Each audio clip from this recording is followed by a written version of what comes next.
Let's go behind the scenes of a popular Brooklyn restaurant with a brilliant yet volatile chef who sometimes has trouble simmering down.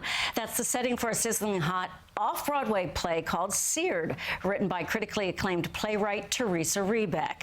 Chef Harry is portrayed by four-time Tony nominee Raul Esparza. The chef believes his definition of perfection on the menu and on the balance sheet is the only one that counts, despite Mike there, his business partner, who is frantically fearful that the chef's eccentricities are going to close the place.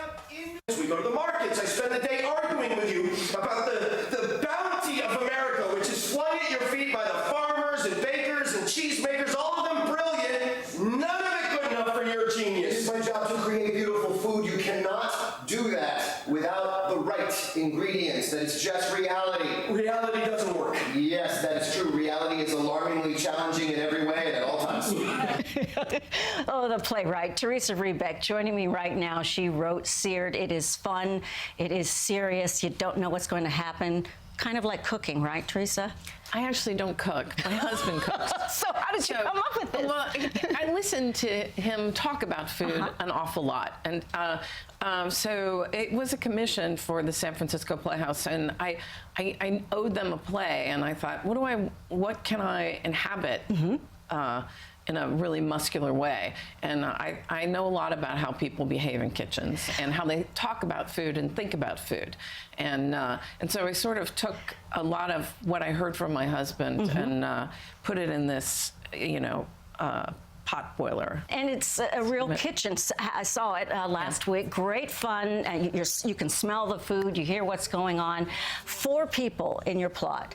And each one is definitely so distinctive, but it all does center around your volatile chef here and his decisions. Yes, it's very much his kingdom. He's a complicated character, and he's obnoxious in many ways, but he has the joy of having created a world that is his world. And so there's a kind of charisma that rises out of that things are the way he likes them, even though they kind of don't work for anyone else. And he convinces himself in a sort of cheerfully despotic way that this is what he needs to do what he does, which is very special. There's no question that he's a genius at what he does. So back to you saying that you don't cook, I'm wondering about Raul Esparza and his ability. It was very real. Yes, he was excited to take on the part because he is somebody who really has cooking skills. He spent a lot of time studying with other chefs to get his skill set, which was pretty high to begin with,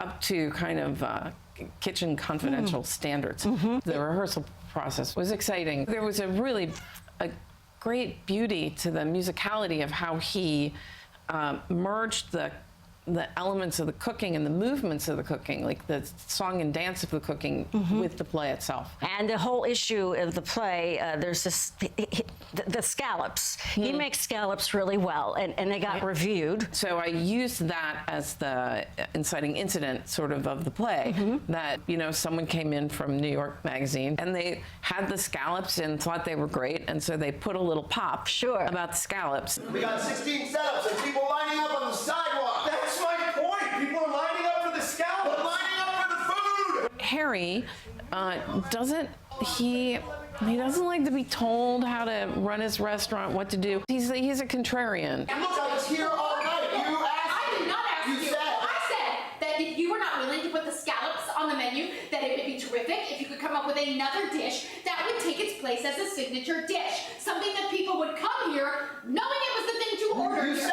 What you see there, too, I felt as I'm watching it, I have to say, Theresa, part of I'm laughing, I'm waiting for the next thing, and then it's just so intense. It kind of, because it sort of applies beyond the kitchen.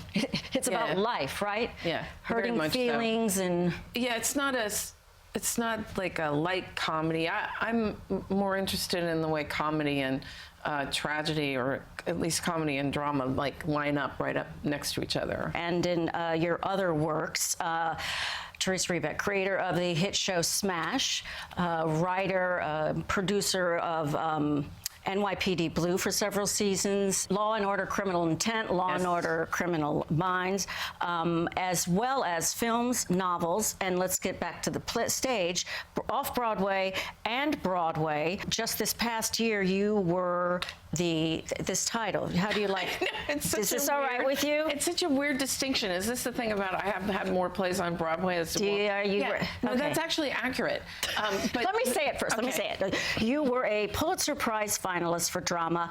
That was 2004. And last season, with your Broadway play Bernhardt Hamlet, your fourth Broadway play premiering on Broadway, making you the most Broadway-produced female playwright of our time.